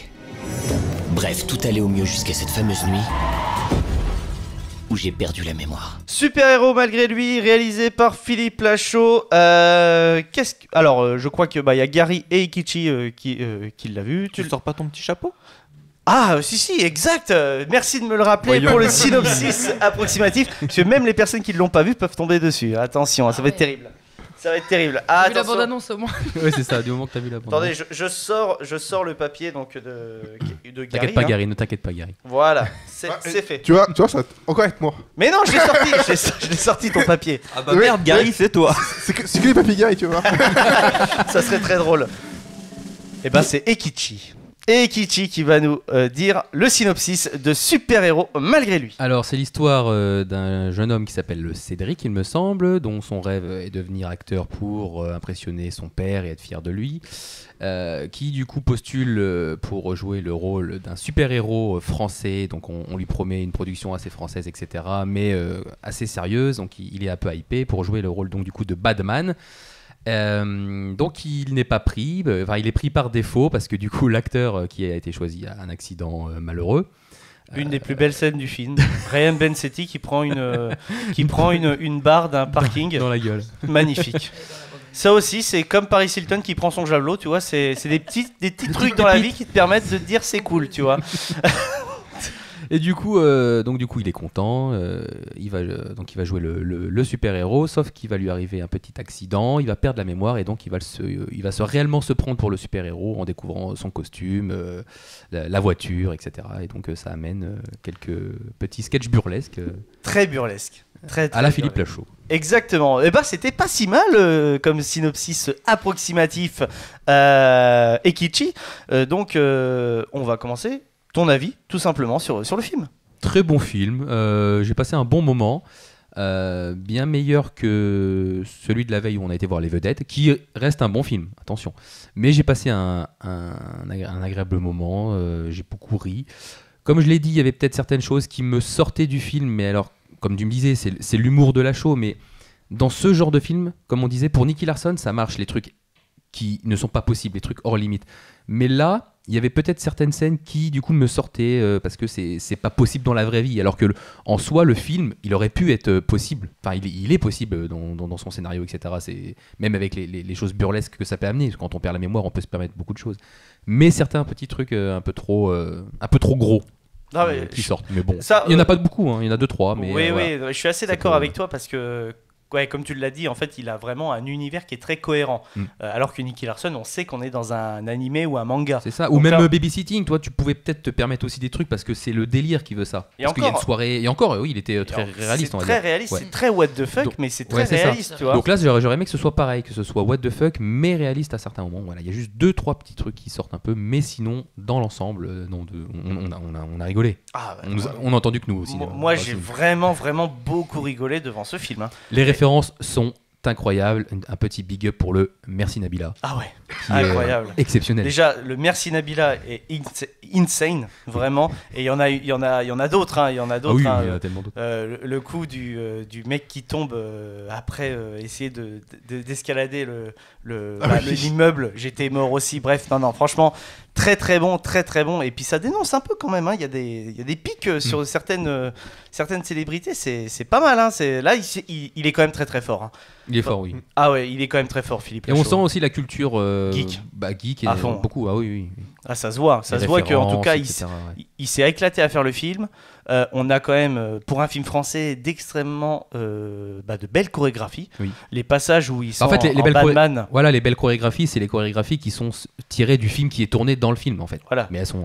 c'est super bien fait. Non. Mais c'est super bien fait, je me demande si c'est même lui qui interprète vraiment les scènes, parce qu'on a vu à un moment donné une scène où on voit que Philippe Lachaud, il est quand même... badass, hein, le gars. Non, mais bien. Il est stocké. Il est stocké. Hein, donc, je me demande s'il y a certaines scènes qu'il n'a pas fait lui-même. Peut-être. Et ça serait énorme. Peut-être. Gary, un petit peu ton avis sur super-héros malgré lui. Bah, on l'a vu ensemble, alors tu le sais un peu. Ouais, on a beaucoup rigolé, mais après c'est pour les auditeurs. Non, voilà, après c'est un film d'humour, alors pour moi ça a très bien marché. Ouais. Alors je crois pas que j'ai vu d'autres films de Philippe Lachaud, les anciens qu'il a fait. Nicky Larson, tu l'as pas vu ? Non, je l'ai pas vu. Franchement, tu vois, à titre personnel, je trouve que Nicky Larson, c'est quand même celui qui peut potentiellement se rapprocher plus de celui-là, parce que dans Nicky Larson, il y a quand même beaucoup de gags burlesques, comme le coup où Élodie Fontan fracasse la tête de Philippe Lachaud avec le marteau. Tu vois, il y a beaucoup de références au manga, donc c'est très burlesque, très cul aussi, on va pas se le cacher. Hein. Nicky Larson de base, c'est très branché cul. Là, il respecte extrêmement bien le propos de base. Et il y a quand même aussi quelques passages un peu crus qu'on a aperçus dans la bande-annonce, comme le fameux bisou sur le zigouigoui. Sur le zigouigoui, comme on dit. Hein. Là, on est proche du ça me bouffe la bite. Hein. Vraiment, voilà quoi. Attends, t'entends le bruit du bisou en plus. Mais c'est ça qui m'a. Dans la bande-annonce, on ne l'entendait pas. On l'entend. J'ai entendu le petit. J'ai fait, mais non, ils ont osé. C'est parfait, millimétré, vraiment. Oui. Mais voilà, du coup, j'ai pas eu les anciens, mais ça, c'est vraiment mon type d'humour que j'adore. Bulas qui est un peu beau, ça ne dérange pas, tu vois. Parfois. Moi, j'aime bien Ted, j'aime bien Albert à l'Ouest, voilà, tu vois. Ah, exactement, c'est le même genre, c'est vrai, t'as raison. Ah oui, totalement, c'est exactement ça. Ouais, c'est un style d'humour que j'adore, et ouais, je me suis éclaté devant ce film. Oui. Ouais, il est vraiment très très drôle. Si vous aimez les types Scary Movie, Super Hero Movie, je trouve que c'est un peu dans la même veine. D'ailleurs, Super Hero Movie avait fait aussi cette petite vanne de parodie de Spider-Man où il est à l'envers et il tombe, et la meuf se retrouve face, en tout cas au pénis de la personne, mais il a encore son costume. Là, il ne l'a pas. Là, c'est brut de décoffrage. D'ailleurs, j'ai remarqué. Du coup, j'ai une petite rétrospective sur cette petite scène du zigouigoui, parce que je sais pas si vous vous souvenez. Donc, elle le fait le petit bisou, après elle se retourne et elle sourit. Et je me suis dit à ce moment-là, mais qui réagit comme ça ? Mais du coup, on le sait à la fin. Eh oui, c'est vrai, t'as Donc raison. tout est justifié quand même, mais c'est vrai que c'est ce que tu dis, mais la meuf elle est contente. Non, c'est pas qu'elle est contente. Pas contente.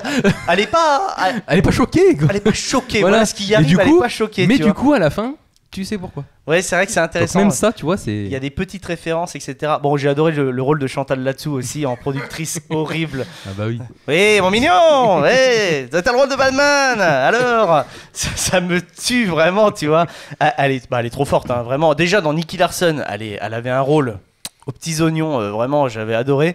En utilisant le parfum du Cupidon, ça me tue. Vraiment, je vous conseille de regarder Nicky Larson et je vous conseille, si vous aimez les films de super-héros en règle générale, parce qu'il y a énormément de références, déjà d'une à l'univers de la pop culture. Il y a autant Marvel que DC d'ailleurs. Autant Marvel que DC. Il y a des très bons caméos déguisés.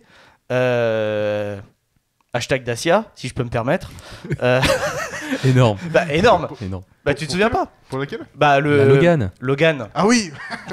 On a le pire Wolverine ever qui sort, je vous le dis. Un mec en body, vraiment. En Marcel, ouais. En Marcel, qui pèse 200 kilos, qui a la même gueule que Wolverine. Incroyable. Ouais. Incroyable. Le pire Wolverine. L'inverse de Hugh Jackman. C'est simple, c'est l'anti-Hugh Jackman, le gars, ça. tu vois. Donc voilà quoi. Non, mais si vous avez autre chose à rajouter sur ce film, n'hésitez pas. Moi, personnellement, vis-à-vis de la filmographie de Philippe Lachaud, j'ai été très réticent sur Nicky Larson, je l'avoue. Maintenant, je prends de mes erreurs. Je juge plus en fait un produit de ce gars-là avant de voir le produit final, parce que en fait, il en a sous le coude. Oui, et quand tu vois les résultats, que ce soit pour Nicky Larson, pour du film français et celui-là, en plus, il met les moyens et il essaye de faire à la fois du spectacle, à la fois de l'humour, à la fois un peu d'émotion, parce que comme tu l'as dit, la fin est plutôt émotive. Franchement, c'est pas un réalisateur à prendre à la légère, et je pense qu'il a eu une mauvaise pub où il a eu potentiellement une mauvaise com au début avec Nicky Larson, en mode ça marchera jamais, etc. Et pourtant il a eu après derrière lui toute la communauté manga geek avec lui, parce qu'il a été vraiment salué, exactement. Film. D'ailleurs, au début il a été chié avant même d'avoir été vu, parce que tout le monde disait putain.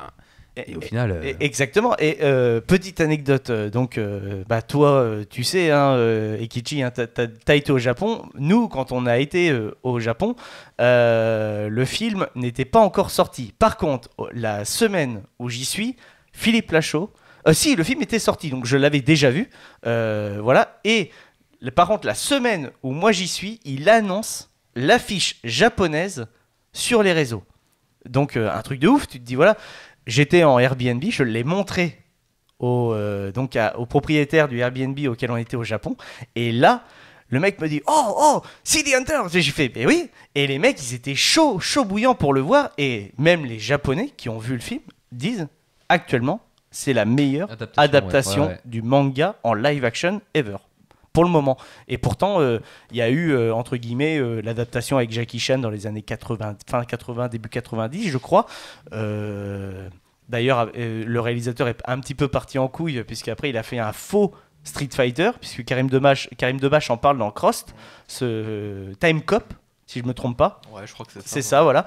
Et donc, non, franchement, très très cool.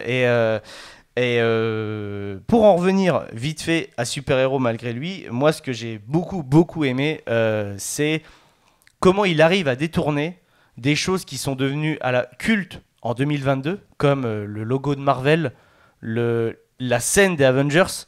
Ah oui, non, il aurait, je sais pas s'il aurait pu, mais là il suffit juste de mettre la musique d'Avengers et c'était génial. Elle y ressemblait un peu, voilà, il a pris les codes de la musique super-héroïque et tout, mais là tu mets la musique d'Avengers sur la scène finale dans le hangar, mais ça serait génial. Je suis assez d'accord. T'étais pris en fait, t'étais là, putain, mais trop badass, alors que c'est con, tu vois. Ah bah oui, on rappelle, Tariq Boudali a un polo Ralph Lauren et un bouclier en peau de poubelle. Oui, donc, il se tape la meilleure de son meilleur pote. Voilà, non, tu vois, on en est là, quoi, tu vois, et pourtant ça marche. L'épique peut fonctionner. Ah oui, clairement. Et il y a pas mal de références de musique qui sont remixées. Bon, le thème Marvel, bien entendu, déjà avec le début, avec la scène d'Avengers. On a même le thème de Dark Knight qui est remixé sur la scène de baston à la fin du film, avec ce fameux bas de signal que l'on voit avec vraiment, tu vois, tout est millimètre, et on sent que c'est un film que déjà d'une Lachaud voulait faire. même quand il a annoncé ce film-là, j'étais un petit peu déçu parce que je me suis dit, merde, j'aurais bien voulu avoir la suite de Nicky Larson en vrai, tu vois. Mais c'est bien qu'il se laisse du temps, tu vois, potentiellement. Et là, je me suis dit, la parenthèse est bien. Tu vois, t'as pas fait un truc naze, t'as réussi à te moquer des figures emblématiques, mais pas à te moquer des spectateurs qui regardent ce type de film, parce que finalement, dans ton film, tu leur proposes exactement la même chose en rajoutant ton humour burlesque et ton humour très potache. Voilà, n'allez pas voir un film de Philippe Lachaud si l'humour l'humour beauf vous dérange. C'est de l'humour potache à 10 000%, et depuis même Babysitting, il y a de l'humour potache dedans. Hein.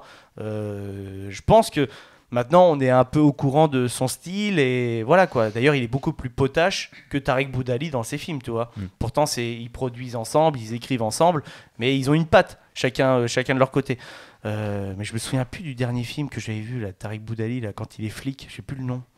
Ah, il y a 30 jours max. 30 jours max, c'est ça, voilà, merci. Ouais, c'est le dernier film que j'avais vu de la bande à Fifi, avec ce caméo de dos de McFly et Carlito.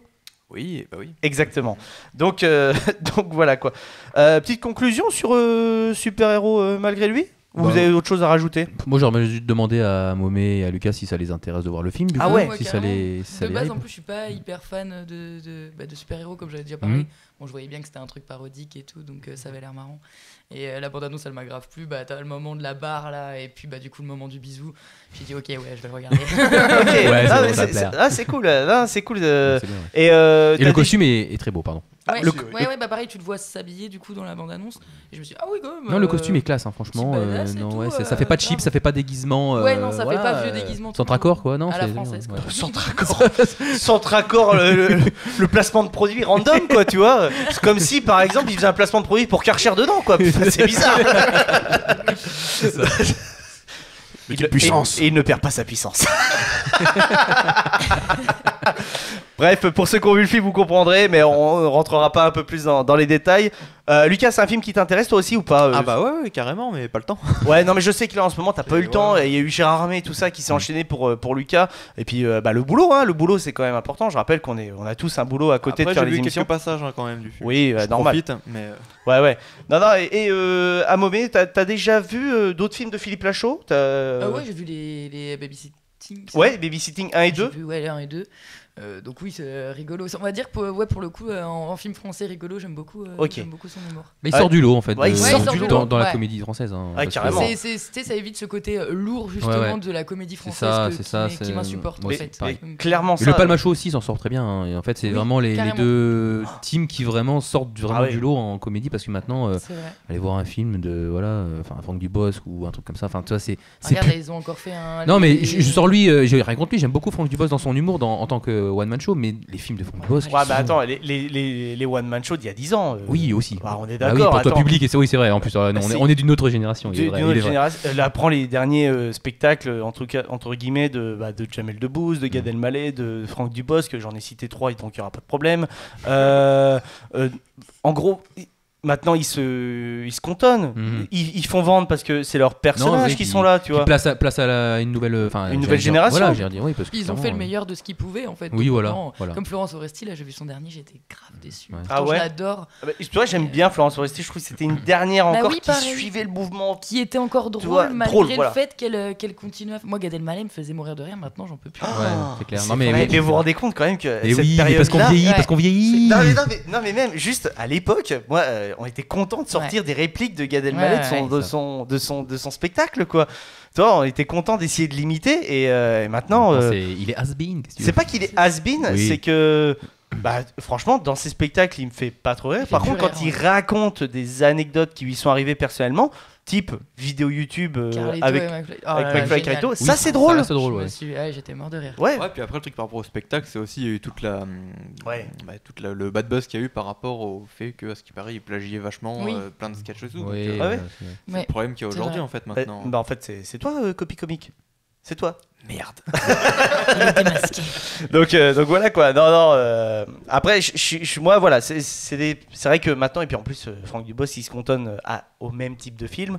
Quand c'est pas un film de Fabien Ottaniente, c'est la même affiche que le film de Fabien Ottaniente, mais c'est un autre réal. Bref, c'est Franchement, ça c'est pour moi c'est l'humour français que beaucoup de cinéphiles vont dénoncer en mode on fait de la merde en France, mais pas que. Ben, franchement, je vous dis, on fait pas que de la merde en France. Il y a des très bons films, des films de genre. T'en as pas parlé, mais je pense que Ogre a quand même un petit truc. Tu vois ? Oui, Ogre était vachement cool. Hein, Ouais, parce Ogre, c'est une ambiance. voilà, film français. bien. Ouais. Je rappelle, film français quand même pour Ogre. On a quand même des séries comme La Flamme qui sont sorties, qui sortent du lot, qui sont d'un humour qui complètement différent, quoi, qui prennent des codes de l'humour américain, mais qu'on arrive à adapter. Et Philippe Lachaud, c'est exactement ce que je trouve, ce qu'il fait de bien. Il arrive à prendre l'humour potage des films des années 90, 2000, des films américains, et le mettre en image. Quand je vois un film de Lachaud, j'ai envie de rentrer, je pourrais très bien mettre Ted ou Ted 2, Albert à l'Ouest.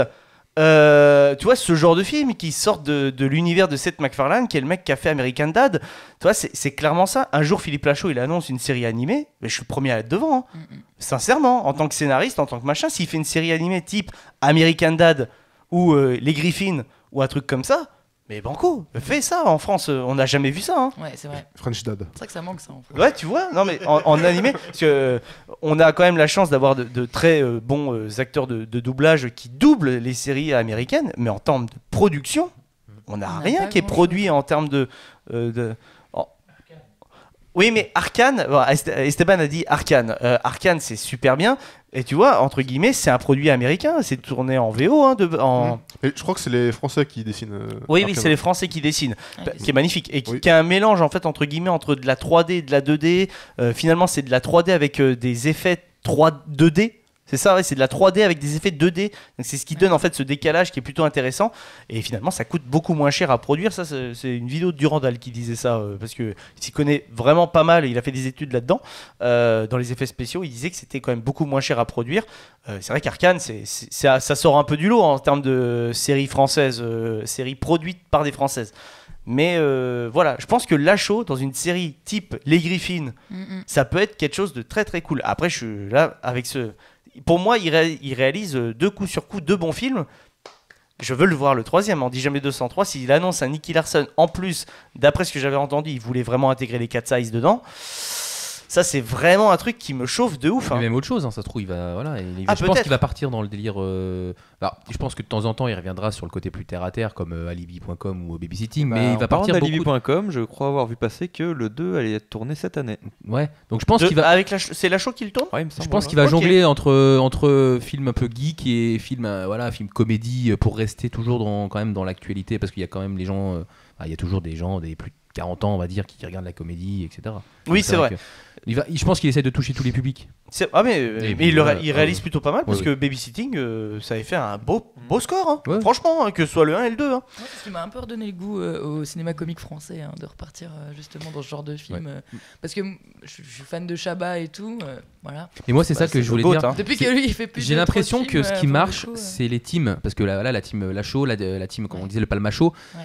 Moi, je préfère aller voir une team qui a une osmose plutôt que d'aller voir un acteur, comme on disait, voilà, Franck Dubosc, Gad Elmaleh, avant c'était bien, mais je trouve que ce retour à la team, ça s'est plus fait depuis, je sais pas, KDO, les Inconnus, KDO, les nuls, les Inconnus. Et tout ça, pendant des années, on a eu que des têtes d'affiche, mais on n'a pas eu une team vraiment.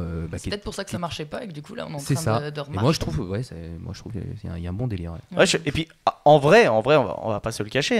Kaamelott, c'est un film de team. Même si c'est Astier, si c'est Astier qui est derrière le projet, qui mène le truc, il ne tourne jamais sans ses acteurs fétiches. C'est une team. Tu ne peux pas entre guillemets dire que Kaamelott c'est le produit unique de Alexandre Astier, même s'il fait 90% du truc. Sauf que les 10% avec ses acteurs, ils sont ultra importants. Tu mets Perceval avec un autre gars, pas dit que ça passe. Sans déconner. C'est juste que quand il l'a écrit, il voyait ce gars-là. Ouais. En fait, il a jamais fait de casting. Si, presque un seul. Quasiment pas. Pour le spin-off pour la série, je crois qu'il y a Demetrel a fait un casting. Et un autre gars. Guillaume Briat pour le rôle du roi Burgonde. Oui. Okay. Non mais c'est vrai, mais il choisit. Déconne pas. Il choisit parce qu'il choisit avec qui il a envie. Et il a raison. Il travaille aussi du coup, avec 80% de sa famille. Il écrit les dialogues de son personnage par rapport à l'acteur, Et si par exemple l'acteur il est plus là, il fout le machin en l'air puis il recommence. Il fait quelque chose pour l'acteur en fait. C'est ça, ouais. Il écrit pour les acteurs. Ouais, d'ailleurs, dans le spin-off, au début, c'était Guenièvre. C'était pas Guenièvre, elle était jouée par sa servante. Oui, par Angarade, oui, je sais plus son nom. Ah oui, par le Dies Irae, là. Ouais, c'est dans ce pilote, en fait, le court-métrage, voilà. D'accord, ok. Ok. Bon, et ben, les amis, je pense qu'il va être temps de terminer l'émission. On va terminer gentiment avec le petit quiz. Thème, vous vous en doutez. Super-héros. Bien joué. Bien joué, Kichi. Tu ne marques pas de points supplémentaires. Je tiens à le signaler. Alors, première question. Quel est le nom de la rue où les parents de Bruce Wayne sont assassinés? Dans n'importe quelle adaptation Batman, comics. ça a toujours été le même Toujours nom. le même nom. D'accord. Toujours le même nom. J'ai jamais fait gaffe. Au nom de la rue. Ah ouais, hein? Non, la rue du théâtre? Non, c'est à côté du théâtre par contre. Ça, je peux te le dire, ils sortent du théâtre. Ouais, au théâtre aussi. C'est pour ça. Ah non, je sais pas, ouais. C'est Cream Alley. Tout simplement. Comme par hasard. Comme par ce comme par hasard qui sort des sketchs de cadeaux. Comme par hasard. Mais qui a tué Pamela Rose? Alors, là, petit clin d'œil à la série française, j'avais envie d'en mettre une. Quel est le cri de guerre de Alban Lenoir dans HeroCorp? Oh putain, HeroCorp, j'ai vu en plus. Pinage! Bien joué! Bien joué, Gary, bien joué. Binage, donc de Alban Lenoir, devenu culte. Hein. Je rappelle qu'à chaque fois qu'il rentrait sur scène au Comic-Con, ça hurlait Pinage. Oui, c'est vrai. Hurlait Pinage, vraiment. Pour vous, quel est le dernier Marvel où Stan Lee fait un caméo et combien il en a fait au total? Au total, ça va être dur, mais le dernier qu'il a fait donc avant son décès. Ouais, principe. Je dirais. Parce que, en fait, il ne fait plus parce qu'il est mort. Attends, voilà. Alors, il en fait un dans. C'est pas dans Far From Home? Non. Il en fait un dans Avenger Endgame. Non. Si. Non. Si. Endgame, si. Non. Non, pas Endgame, Infinity War, pardon. Oui. Pardon, je confonds. Voilà. Pardon. Écoutez. Donc je dirais. Donc c'est entre les Avengers 1 et 2. C'est entre Avengers 3 et 4. 3 et 4. Oui, voilà. Est-ce qu'entre temps il y a eu des Marvel qui sont sortis? Donc il y a eu Captain Marvel. Donc est-ce qu'il en fait un dedans? Je sais plus. Donc peut-être Captain Marvel le dernier. Ok. Et après sinon c'est Far From Home et j'ai déjà dit non. Ouais. Puis il y a Ant-Man aussi. Ant-Man et la Guêpe, exact. Il y a Ant-Man 2 donc qui est soit sorti Ant-Man, entre-temps. soit Captain Marvel. Ouais, je dirais Captain Marvel. C'est bien Captain Marvel puisqu'il a été rajeuni pour le caméo de Captain Marvel. Il apparaît en jeune dans ce caméo dans une voiture avec une fille à côté de lui. Voilà. Exactement. Voilà. Et mais il était présent physiquement. Il était présent. Voilà, donc moi j'aurais dit Spider-Man New Generation, mais Spider-Man il est dedans. Ouais, c'est lui qui vend le costume de. Ah oui, mais il est pas en réel. Ouais, mais voilà. Et parce que en réel, hein, il en a fait juste pour vous dire plus de 20. Ouais. Un dans chaque film. Alors, peut-être pas. Je sais pas si au début ils ont vraiment été dans le délire des caméos après. Je vous dis la date où il a commencé. Ouais. 1989. Il a commencé à faire des caméos dans des productions Marvel en 1989. Il apparaît pour la première fois dans un épisode de L'Incroyable Hulk, la série. Oui. Et attends, c'est pas fini. Et après, il a enchaîné avec tous les Spider-Man, tous les 4 Fantastiques, tous les Marvel, les films d'animation qui sont comptés dedans, les nouveaux héros. Voilà. Dans le premier Spider-Man, il est dedans? Oui. Ouais, les 3 films Spider-Man de Sam Raimi. Faut pas la scène avec lui dans le premier Spider-Man. Spider-Man, c'est très bref à chaque fois. Je crois qu'il recule un gamin quand il y a le bâtiment qui s'effondre pendant le carnaval. Dans le 2, je crois que c'est sur le balcon pour la pizza. Le coup de la oui, pizza. c'est ça, c'est la pizza. Ouais. Et le 3, je sais plus, mais oui, non, mais c'est sûr qu'il. Ouais, il fait un caméo. Et parce que à la base, Spider-Man, c'est son et dans truc, les films de Sam Raimi, il y a aussi Bruce Campbell qui fait un caméo dans chaque. Oui. Donc voilà. Qui fait des rôles différents à chaque fois. Premier, c'est le commentateur de match de catch. Dans le deuxième, c'est le. C'est pas grave si tu sais pas, mais le troisième, c'est le guichet du cinéma. C'est qui lui? C'est l'acteur qui joue dans Evil Dead, qui est l'acteur fétiche en fait de Sam Raimi. D'accord, voilà, Bruce Campbell. il le place comme ça. Il le place comme ça, parce qu'en fait, à la base, c'était même prévu que dans le 4e film, ça devait être le vautour et Mysterio en méchant, et Bruce Campbell devait jouer Mysterio. En fait, il aurait examiné Peter Parker sous différents... 4e film qui va peut-être voir le jour. Non, d'après il ne certaines verra... rumeurs. Ouais, mais il ne verra pas le jour, en tout cas, avec le scénario de base de Sam Raimi, parce que le Vautour et Mysterio ont déjà été utilisés. Donc voilà. Et sinon, pour répondre à la question des caméos, ça fait 37 au total. 37 caméos, ce qui est énorme. Ce qui est énorme. Alors, ça va être facile. Je pense que tout le monde peut répondre, même Momé qui est pas trop fan de films de super-héros. Combien il y a eu d'interprètes du Joker au cinéma? Au cinéma. Au cinéma. Donc pas en animation. Pas en animé, pas en série, ciné. Pas tant que ça en vrai. Moi je compte 4. Ouais. Bah c'est ça, 4. Voilà. C'est ça, 4, Voilà, tout simplement. tout simplement. Donc Jack Nicholson, Heath Ledger, Bah, Jared Leto. À moins que tu parles aussi de Joachim.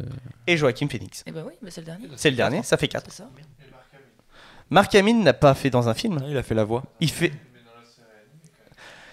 J'ai dit que les films. J'ai dit que les films. Il a dit au cinéma. Bien sûr que Mark Hamill, donc Esteban nous a soufflé, parce que je ne pense pas que vous entendez, il a soufflé Mark Hamill, parce que, normal, c'est important, et c'est une voix qui est quand même importante, parce qu'il a même été dans les jeux vidéo au début, Mark Hamill, etc. Et oui, Mark Hamill, donc Luke Skywalker, fait aussi la voix du Joker, donc de la série animée de 92, réalisée par Bruce Timm, voilà, qui a été dessinée par Bruce Timm, voilà, si vous le savez.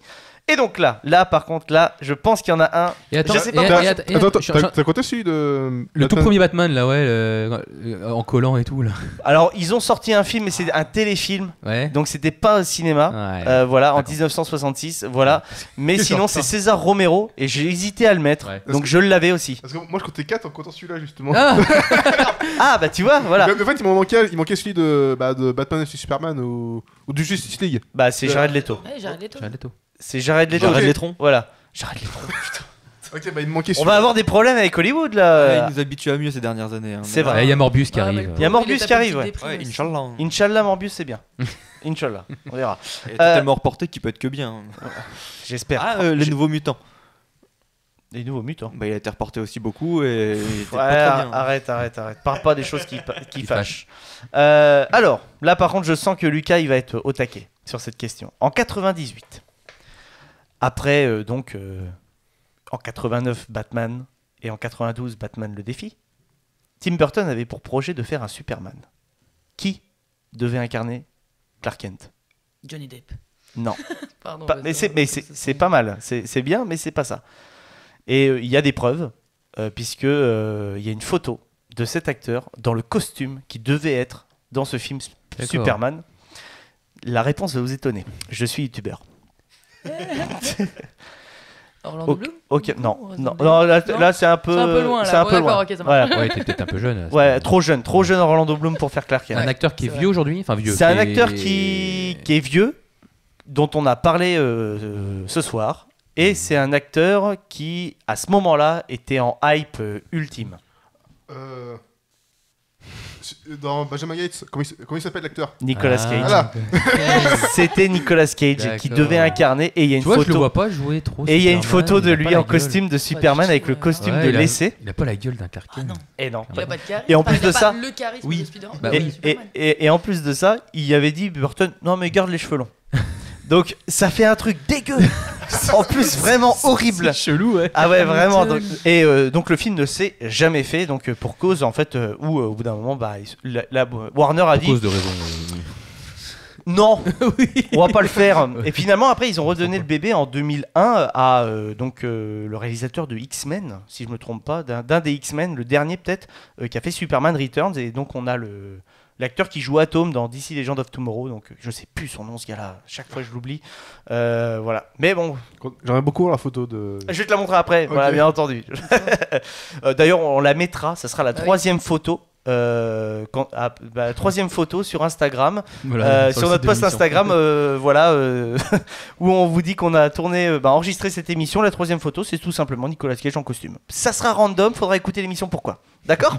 Ok. Et écoutez, merci. J'espère que vous avez passé un bon moment. Les chroniqueurs déjà, j'espère que ça a été. Bon, mais ta première. Cool. Ça fait grave plaisir et j'espère bien revenir avec vous. Avec grand plaisir, en fonction des films bien entendu qui t'intéressent et qui sortiront bien entendu. Les gars, ça a été très bien, oui.